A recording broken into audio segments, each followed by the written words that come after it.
32-ші насихат. Ұлы әрі құдіретті Алла былай дейді. Кішкене күнәлардан сақтанып сабыр ету, саған тозақтың ұзақ азаптарына төзуге қарағанда болмай. Шын мәнінде оның азабы міндетті және шексіз. Сенің бойсмудағы сабырлығың саған мәңгілік бақытқа толы тыныштық пен демалуды әкеледі. Ей адам баласы, сен менің саған берген ризықтарыма сенімді болуға тиістісің.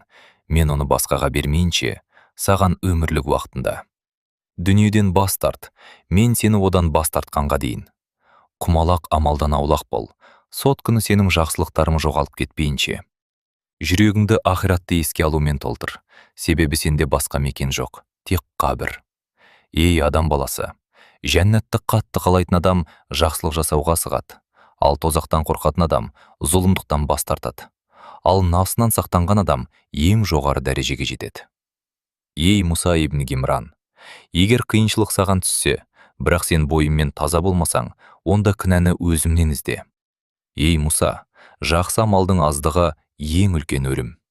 Ей Мұса, кеңес сұрамаған адам өкінеді, ал Алладан батасын сұраған адам өкінбейді.